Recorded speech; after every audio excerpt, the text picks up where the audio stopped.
Hello students. आज हम पढ़ेंगे क्लास 11th का टॉपिक सेट। इसमें अपन ने बेसिक कंसेप्ट किया था और एक्सरसाइज 1.1 कंप्लीट कर ली थी। आज अपन करेंगे एक्सरसाइज 1.2 से पहले सेट के एग्जांपल्स। टाइप क्या होते हैं सेट के टाइप्स करेंगे पहले, उसके बाद अपन करेंगे एक्सरसाइज 1.2। ठीक है, चलिए क्लास को शुरू करते हैं। Type of sets.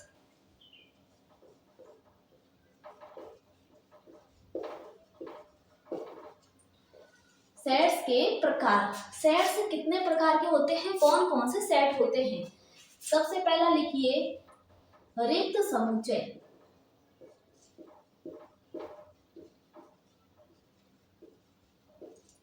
इंग्लिश में बोलते हैं एम्प्टी सेट। क्या बोलते हैं? एम्प्टी सेट, रिक्त समुच्चय। अब रिक्त समुच्चय क्या होता है? रिक्त का मतलब खाली। रिक्त का मतलब खाली, यानी ऐसा समुच्चय जिसमें कोई भी अवयव नहीं होता है, जो खाली होता है, वो कैसा समुच्चय होता है? रिक्त समुच्चय या फिर एम्प्टी सेट। ऐसा समुच्चय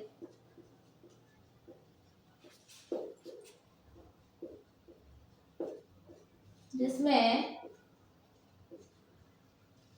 एक भी अवयव नहीं होता है।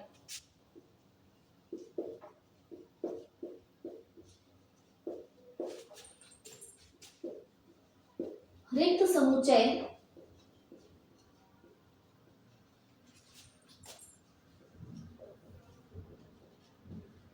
कहलाता है। जिसमें एक भी अवयव नहीं होता है वो रिक्त समुच्चय कहलाता है। रिक्त समुच्चय को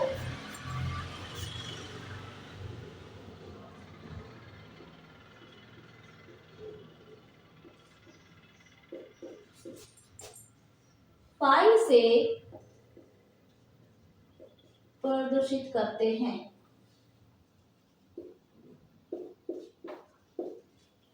रिक्त समुच्चय को फाई से लिखते हैं। रिक्त समुच्चय का फॉर अगर अपना एग्जांपल लें, जैसे एग्जांपल ए कोई सेट है जिसमें सारे के सारे एक्स एलिमेंट आएंगे सच दैट, सारे के सारे एक्स एलिमेंट आएंगे सच दैट कुछ इस तरीके से कि एक्स जो है वो कक्षा 10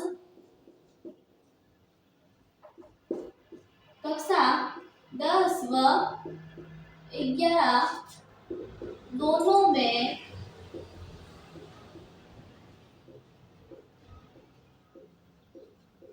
अध्ययनरत विद्यार्थी है।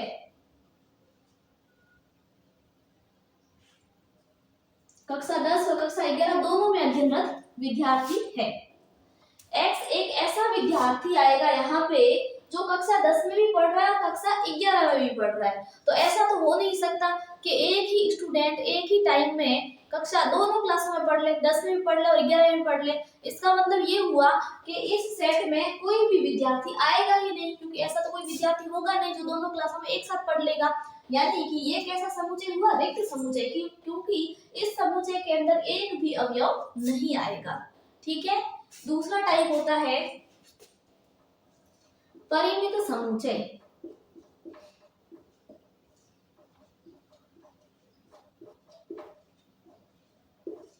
परिमित समुच्चय को कहते हैं फाइनाइट सेट। परिमित समुच्चय, फाइनाइट सेट का मतलब होता है ऐसा समुच्चय जिसमें अवयवों की एक निश्चित संख्या होती है। अवयवों की संख्या फिक्स होती है, जैसे 4 अवयव है, किसी में 5 अवयव है, तो ये क्या हुई? संख्या इसकी फिक्स हो गई है। तो क्या होगा? परिमित समुच्चय ऐसा समुच्चय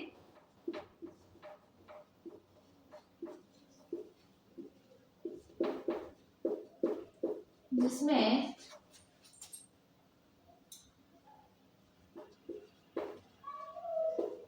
अवयवों की संख्या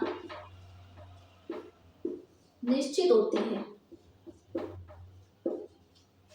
क्या कहलाता है? परिमित समुच्चय कहलाता है। फॉर द एग्जाम्पल जैसे कि 1 2 3 4 5 6, अब ये सेट ए है, उसमें 1 2 3 4 5 6 कितने अवयव है? 6 अवयव है। तो ये फिक्स है कि इसमें 6 अवयव है। तो ये कैसा समुच्चय हो गया? परिमित समुच्चय।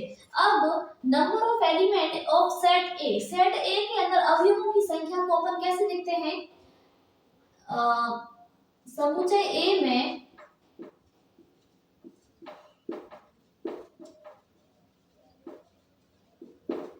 अवयवों की संख्या को अपन लिखते हैं number of element of A, n of n bracket A. N का मतलब है number of element of set A. Set A में नंबर ऑफ एलिमेंट कितने हैं? 1 2 3 4 5 6 कितने हैं? 6। तो ये कैसा सेट हुआ? फाइनाइट सेट हुआ। इसमें एलिमेंट्स की संख्या फाइनाइट हो गई, तो फाइनाइट सेट हुआ। और ये जो एम्प्टी सेट है, जो रिक्त समुच्चय है, इसमें कितने अवयव होते हैं? 0। कोई अवयव नहीं होता, 0 अवयव होते हैं। तो ये भी क्या है? फाइनाइट है। क्या है? फाइनाइट है। ठीक है, कैसा है? परिमित है। तो ये रिक्त समुच्चय भी परिमित समुच्चय का ही उदाहरण है। और बाकी ये जिसमें संख्या सीमित होती है, निश्चित होती है, निश्चित कह सकते हैं या फिर सीमित कह सकते हैं, सीमित भी कह सकते हैं। ठीक है, तो ये कैसा होगा? फाइनाइट सेट होगा। ठीक है, ये नोट कर लीजिए। दूसरा है, तीसरे टाइप का है अपरिमित समुच्चय। कैसा समुच्चय?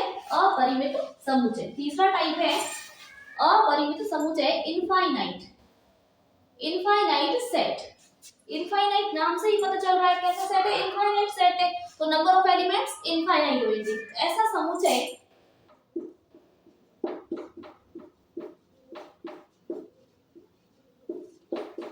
जिसमें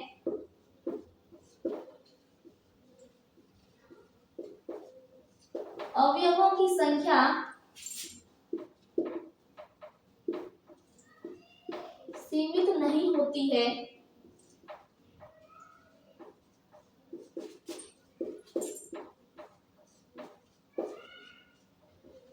अनिश्चित, अपरिमित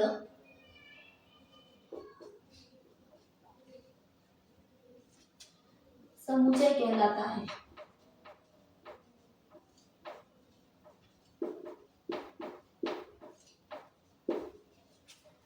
कैसा कहलाता है? अपरिमित समुच्चय कहलाता है। जैसे नेचुरल नंबर का सेट अगर अपन लेते हैं तो 1 2 3 4 अप टू कहां तक जाएगा? इनफाइनाइट। इसमें जो है वो सीमित नहीं है, अनंत तक जा रहा है। तो ये सेट कैसा हुआ? अपरिमित हुआ। ठीक है, जैसे कि इंटीजर्स का सेट है तो उसमें क्या आ जाएगा? -3 -2 -1 -1 0 1 2 3 अप टू। तो ये भी कैसा है? अपरिमित समुच्चय है। तो ये तीन टाइप समझ आ गए, रिक्त समुच्चय, परिमित समुच्चय, अपरिमित समुच्चय। चलिए अब नेक्स्ट करते हैं।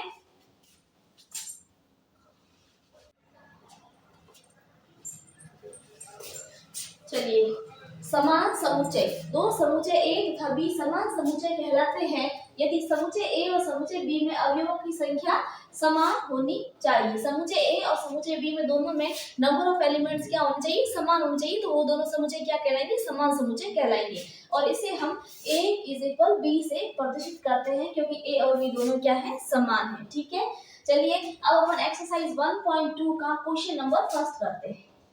क्वेश्चन फर्स्ट क्या कह रहा है? निम्न में से कौन से रिक्त समुच्चय के उदाहरण हैं? ये जो है दिए हुए अपन को, इनमें से रिक्त समुच्चय के उदाहरण कौन से अपन देखते हैं।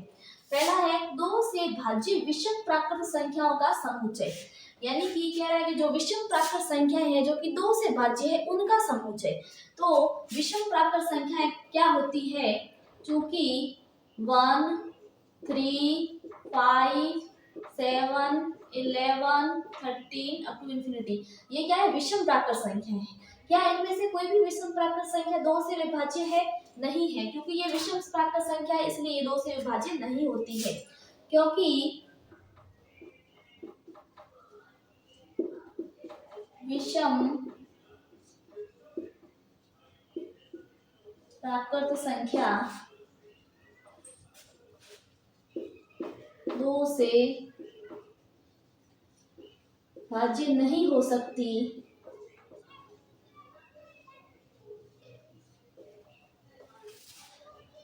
अतः यह एक रिक्त समुच्चय है। कैसा समुच्चय होगा? रिक्त समुच्चय है। कैसा होगा? रिक्त समुच्चय होगा। क्यों? क्योंकि एक ऐसे समुच्चय की बात हो रही है जिसमें वो प्राकृत विषम प्राकृत संख्या आनी चाहिए जो कि 2 से विभाजित होती हो। ऐसी कोई विषम प्राकृत संख्या है ही नहीं, तो उसके अंदर कुछ भी नहीं आएगा सेट में, तो वो सेट रिक्त रह जाएगा। तो ये कैसा होगा? रिक्त समुच्चय होगा। सेकंड नंबर देखते हैं, सम अभाज्य संख्याओं का समुच्चय। सम अभाज्य क्योंकि 2 एक सम अभाज्य संख्या है। कैसी है? सम अभाज्य संख्या है। 2 कैसी संख्या है? एकमात्र सम अभाज्य संख्या है, उसका समुच्चय, यानी कि उस समुच्चय के अंदर 2 आएगा। अतः समुच्चय जिसमें कि 2 आएगा रिक्त समुच्चय नहीं होगा।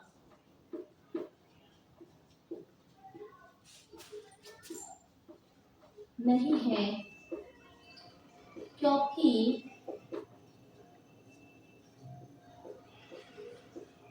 इसमें एक अवयव 2 है। एक अवयव इसमें आ रहा है 2, ठीक है, इसलिए कैसा होगा? रिक्त समुच्चय नहीं होगा। नेक्स्ट क्वेश्चन देखते हैं, x सच दैट x एक प्राकृत संख्या है जो कि x 5 से छोटा है तथा साथ ही साथ x जो है वो 7 से बड़ा होना चाहिए। अगर हम नंबर वाली लाइन देखें तो 0 1 2 3 4 5 6 और 7। अब क्या कह रहा है कि x जो है वो 7 से बड़ा होना चाहिए, यानी कि 7 से बड़ा उधर ही जाएगा और 5 से छोटा जो है इधर आएगा, 5 छोटा। तो एक ही साथ ही दोनों चीजें पॉसिबल नहीं है कि एक ही x एक ऐसी संख्या x हो जाए जो 5 से छोटी भी और 7 से बड़ी भी हो। तो यह एक रिक्त समुच्चय होगा। रिक्त समुच्चय यह कैसा है? एक रिक्त समुच्चय है क्योंकि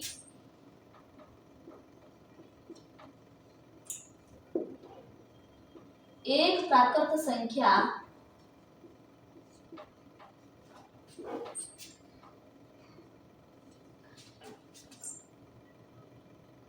एक प्राकृत संख्या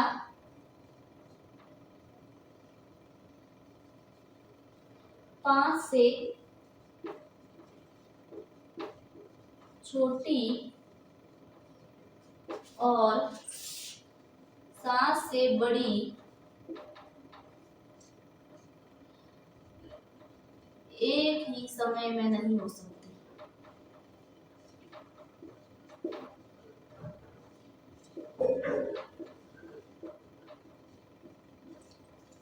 एक ही टाइम में एक संख्या जो है 5 से बड़ी भी हो और 7 से छोटी भी हो, ऐसे नहीं हो सकती। ठीक है, नेक्स्ट है y सच दैट y किन्हीं भी 2 समांतर रेखाओं का उभयनिष्ठ बिंदु है। अब 2 समांतर रेखाएं हैं, ये एक समांतर, ये दूसरी समांतर रेखा। तो ये दोनों समांतर रेखाओं का उभयनिष्ठ बिंदु, समांतर रेखा आगे बढ़ती जाएगी तो ऐसे जाती जाएगी, ये वाली भी ऐसे समांतर चलती जाएगी। ये दोनों आपस में कभी नहीं मिलेंगी। जब समांतर रेखाएं आपस में मिलेगी नहीं तो एक दूसरे को काटेगी नहीं, तो उनका कॉमन पॉइंट नहीं आएगा। तो ये भी कैसा है? रिक्त समुच्चय।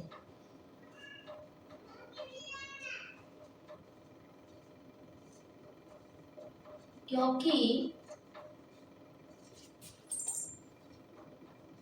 2 समांतर रेखाएं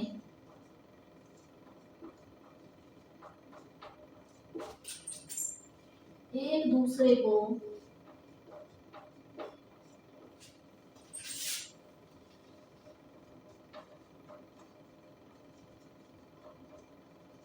प्रतिच्छेद नहीं कर सकती।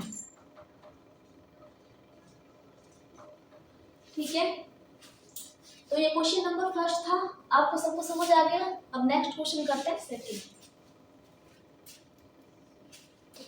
चलिए क्वेश्चन नंबर सेकंड देखते हैं। निम्नलिखित समुच्चयों में से कौन परिमित है और कौन अपरिमित है? अब पहला समुच्चय लेते हैं, कौन सा परिमित कौन सा अपरिमित देखते हैं। पहला समुच्चय है वर्ष के महीनों का समुच्चय। वर्ष के महीनों का समुच्चय, ये एक निश्चित राशि है क्योंकि वर्ष में 12 महीने होते हैं, तो ये कैसा समुच्चय होगा, परिमित समुच्चय, क्योंकि इसमें महीनों की संख्या जो है वो निश्चित है, क्योंकि वर्ष में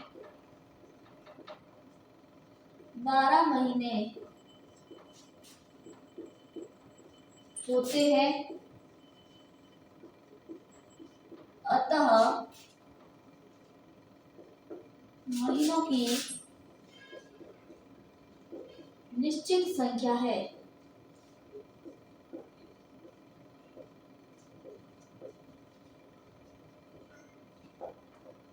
अतः यह एक परिमित समुच्चय है।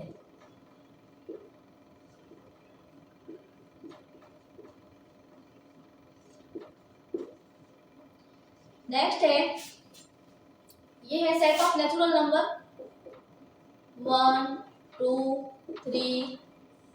प्राकृत संख्याएं जो है वो अनंत तक जा रही है, तो कैसी है, अनिश्चित संख्याएं है। इसमें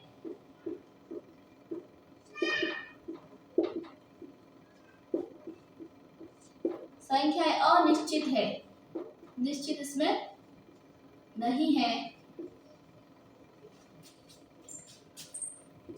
अतः यह एक अपरिमित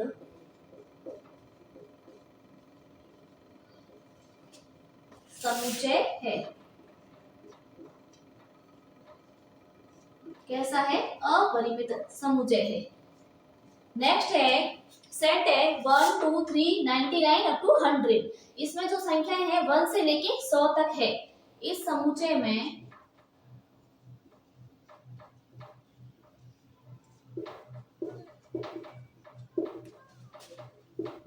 संख्याएं 1 से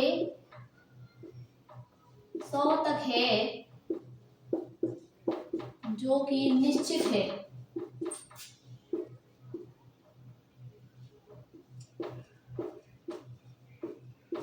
अतः यह परिमित समुच्चय है।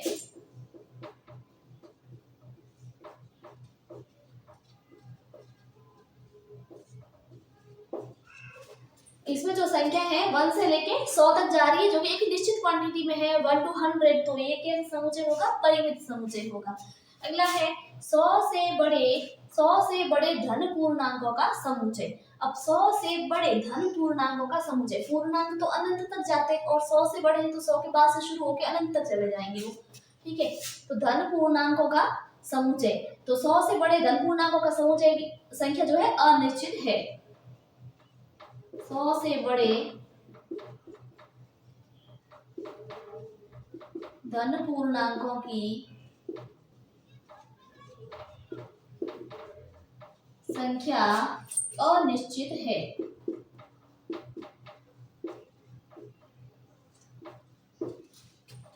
अतः यह अपरिमित समुच्चय, कैसा समुच्चय होगा, अपरिमित समुच्चय होगा। नेक्स्ट है 99 से छोटे अभाज्य पूर्णांकों का समुच्चय। अब 99 से छोटे अभाज्य पूर्णांक क्या होंगे, अभाज्य पूर्णांकों में 2, फिर 3, फिर 5, फिर 7, फिर 11, फिर 13 अप टू 99 से छोटा। 99 से छोटा 99 तो भाज्य हो जाएगा, उससे छोटा 97।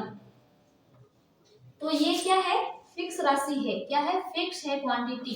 तो क्या हुआ, ये निश्चित है।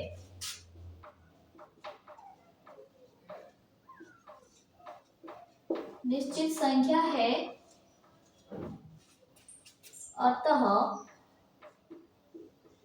यह परिमित समुच्चय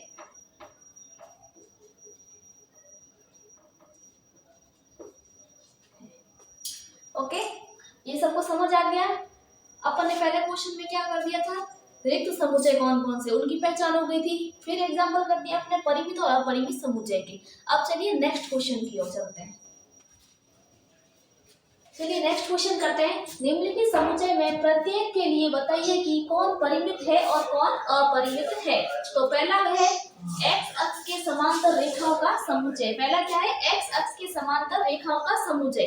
अब एक्स अक्ष के समानांतर, जैसे ये होती है एक्स एक्सिस, ये होती है वाई एक्सिस, ये एक्स ये वाई।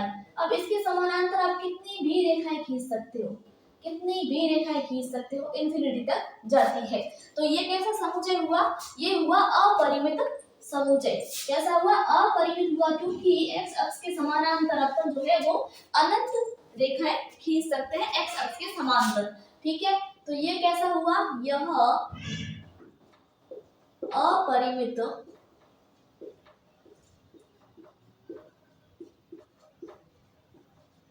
समुच्चय है, क्योंकि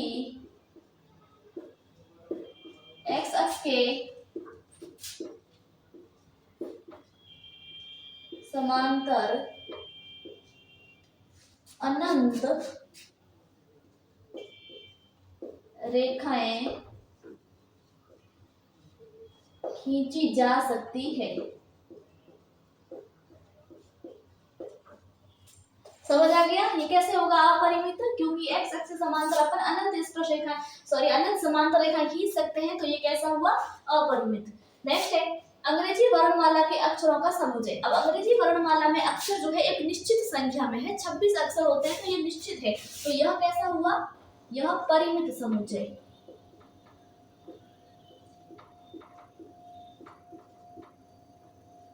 परिमित समुच्चय है, क्योंकि अंग्रेजी वर्णमाला में 26 अक्षर होते हैं,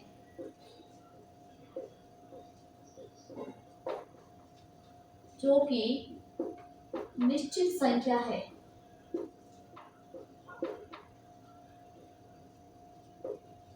कैसी संख्या है? निश्चित संख्या है। नेक्स्ट है उन संख्याओं का समुच्चय जो 5 के गुणज है।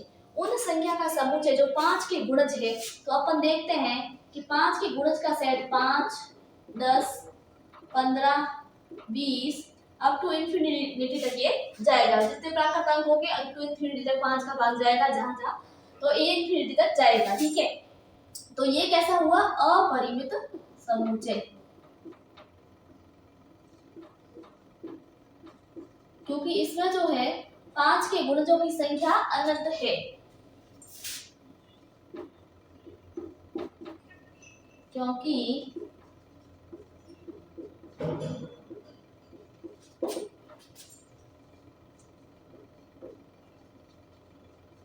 पांच के गुणजों की संख्या अनंत है। नेक्स्ट है पृथ्वी पर रहने वाले जानवरों का समुच्चय। अब पृथ्वी पर कितने टाइप के जानवर रहते हैं उनकी अपन गणना कर सकते हैं। ठीक है, तो ये कैसा हुआ? परिमित समुच्चय। यह परिमित समुच्चय है,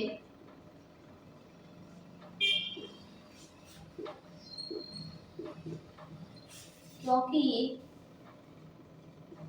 पृथ्वी पर रहने वाले जानवरों की गणना की जा सकती है।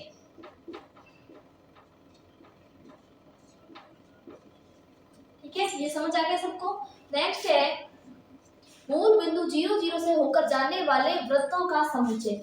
मूल बिंदु 0 0 से होकर, जैसे ये है ओरिजिन 0 0, क्या है? 0, x भी 0 y भी 0, तो इससे होकर जाने वाले वृत्तों का समुच्चय।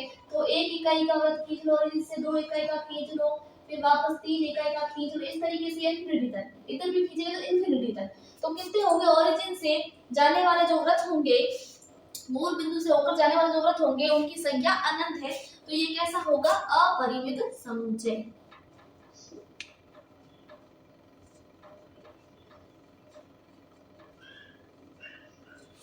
क्योंकि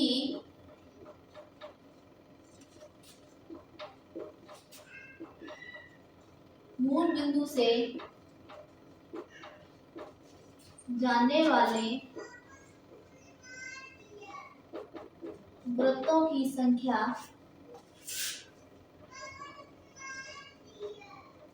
अनंत है। ठीक है, समझ आ गया सबको ये क्वेश्चन? करते हैं नेक्स्ट क्वेश्चन। चलिए क्वेश्चन नंबर 4 करते हैं। निम्नलिखित में बतलाइए कि A इज इक्वल बी है या फिर नहीं। अब पहला देखते हैं A में क्या है element A B C D, B में क्या है D C B A। तो A B में भी है, B में भी है, C B में भी है, D B में भी है, A B C D A में भी है। तो क्या है कि A का प्रत्येक अवयव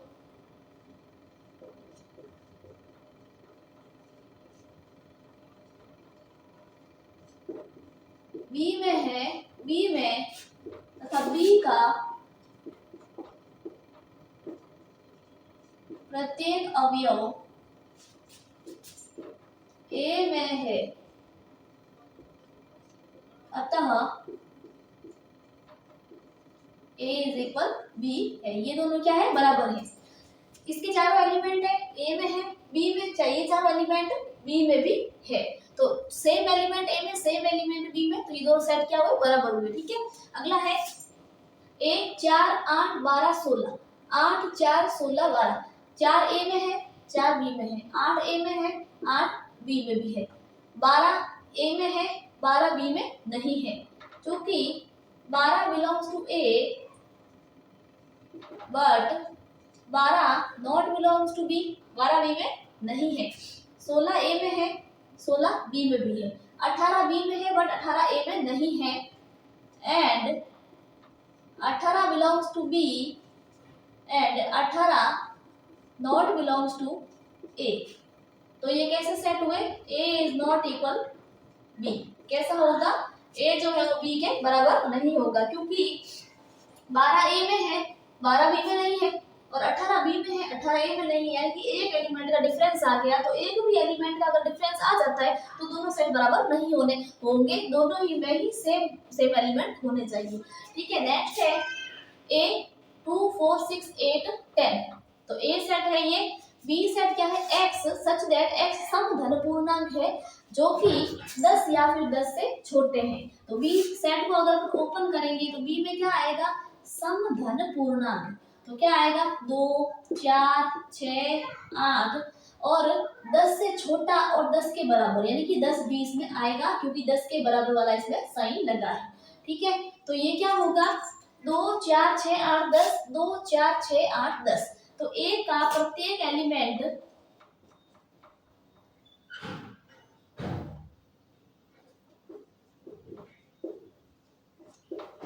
प्रत्येक अवयव B में तथा B का प्रत्येक अवयव A में है, अतः A इज इक्वल क्या होगा? B। ठीक है, नेक्स्ट है A X such that X संख्या 10 का एक गुणज है। तो इसको अपन ओपन करेंगे तो इसमें 10 संख्या का गुणज आएगा, 10 के गुणज 20 30 40 up to. And B set क्या है? सेट B है 10 15 20 25 30 अप टू। तो सेट A के एलिमेंट है ये, सेट B के एलिमेंट है ये। तो A के पूरे एलिमेंट B में नहीं है, अतः इसमें क्या होगा? A is not equal B, बराबर नहीं होगा। क्योंकि इसमें क्या है? बराबर इसलिए नहीं होगा क्योंकि 15 25 35 अप टू बिलोंग टू ये B में है, but 15 25 35 not belong to A, ये A में नहीं है। तो ये कैसा होगा? नॉट इक्वल होगा। ठीक है, चलो नेक्स्ट क्वेश्चन करते हैं। चलिए अब करते हैं क्वेश्चन नंबर 5। क्या निम्नलिखित समुच्चय युग्म समान है? कारण सहित बताइए। पहला है A है सेट जिसमें एलिमेंट है 2 और 3। अब सेट B में क्या आएगा? सेट बी क्या है, x है सच दैट x जो होगा वो समीकरण x² + 5x + 6 = 0 का एक हल होगा। इस समीकरण का जो भी हल होगा वो क्या आएगा, इस सेट में आएगा। तो देखते हैं इसका हल निकालते हैं। 5x + 6 = 0। इसको सॉल्व कैसे करते हैं, ये है द्विघात समीकरण। इसको सॉल्व करेंगे तो सबसे पहले x² को 6 से गुणा करेंगे तो क्या आएगा, 6x²। अब 6x² को दो ऐसी संख्याओं के रूप में लिखेंगे जिसको गुणा करने पर 6x और जोड़ने पर 5x आना चाहिए। तो क्या अपन 6x² को 3x और 2x में लिख सकते हैं। 3x को 2x से गुणा करेंगे तो 2 × 3 6, x × x x², यानी कि 6x² वापस बन जाएगा। और इन दोनों को जब जोड़ेंगे तो 3x + 2x तो 5x अपन को मिल जाएगा। तो इसको लिखा अपन ने x², इस 5x को अपन ने लिख दिया 3x + 2x + 6 = 0। ठीक है, =0। ये आप 9th 10th में करना सीख लिया है तो इसको मैं ज्यादा वो नहीं दे रही हूँ। आप देखिए इन दोनों में से कॉमन आ जाएगा x, तो क्या बचेगा x + 3 प्लस इसमें से 2 कॉमन आएगा तो x, 2x में 2 का भाग जाएगा तो x बच जाएगा, फिर 3 में 2 का भाग जाएगा 6 में तो 3 भाग 3 =0। अब इन दोनों में x + 3 कॉमन आ जाएगा, x + 3 पीछे बच जाएगा x + 2 =0। अब x + 3 × x + 2 दोनों ही 0, तो ये गुणनखंड भी 0, ये गुणनखंड भी 0, तो अलग अलग अपन लिख देते हैं 0। तो x + 3 = 0 और x + 2 = 0। तो इधर पक्षांतरण करेंगे तो 0 को उस साइड जाएगा, इधर प्लस तो 0 को उस साइड हो जाएगा माइनस। तो x = -3, x = -2। तो x की वैल्यू क्या आई, -3 और -2। यानी कि इस इक्वेशन का जो सॉल्यूशन है वो इस सेट में आएगा। इसका सॉल्यूशन क्या है, इसका सॉल्यूशन है -2 और -3, तो वो इस सेट में आएगा। अब आप देखिए कि सेट ए में 2 और 3 है, सेट बी में -2 और -3 है, तो इन दोनों में जो है वो अंक जो है वो समान नहीं है, एलिमेंट्स समान नहीं है, तो a ≠ b। a क्या होगा, b के बराबर नहीं होगा। ठीक है, ये समझ आ गया। नेक्स्ट है ए सेट है जिसमें x आएगा, x शब्द फॉलो का एक अक्षर है। x जो होगा वो शब्द फॉलो का एक अक्षर होगा, तो ये सेट होल्ड फॉर्म है, इसको रोस्टर फॉर्म में लिखेंगे तो फॉलो का एक अक्षर पिछली एक्सरसाइज में बताया था कैसे लिखेंगे। पहले f आएगा, फिर f आया पहले, फिर आएगा o आ गया, फिर आ जाएगा l, फिर l वापस आया है क्योंकि पहले आ चुका है तो वापस नहीं आएगा, o भी पहले आ चुका है वापस नहीं आएगा, फिर क्या आ जाएगा, w आ जाएगा। ठीक है, फिर लास्ट में w आ जाएगा। ठीक है, और ये है बी में क्या है, y है, y शब्द वॉल्फ का एक अक्षर है, तो सबसे पहले आ जाएगा w। क्या आ जाएगा, w आ जाएगा सबसे पहले, फिर क्या आ जाएगा o, फिर क्या आ जाएगा l, फिर क्या आ जाएगा f। ठीक है, तो w a में है, w b में है, o a में है, o b में है, l a में है, l b में है, f b में है, f a में है, यानी कि ये दोनों सेट कैसे हुए, बराबर हुए, ये हुए इक्वल सेट्स। ये क्वेश्चन समझ आ गया सबको। चलो नेक्स्ट क्वेश्चन करते हैं। चलिए अब नेक्स्ट क्वेश्चन करते हैं। नीचे दिए हुए समुच्चयों में से समान समुच्चयों का चयन कीजिए।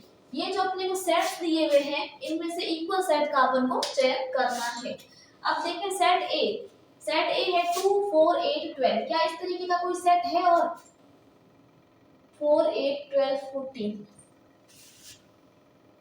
3 1 4 1, इस तरीके का कोई सेट नहीं है। दूसरा सेट देखते हैं 1 2 3 4, इस तरीके का है कोई, ये है 3 1 1 2 3 4, यानी कि set B is equal set D.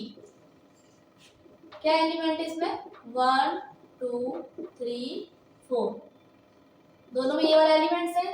ठीक है, तीसरा सेट देखते हैं 4 8 12 14, क्या ऐसा कोई सेट है, नहीं है।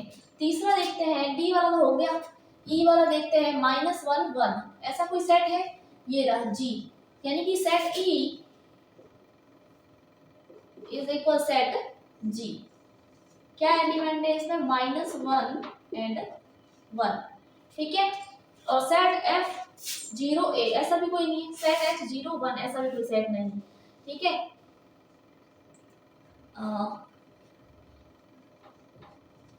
अन्य सभी समुच्चय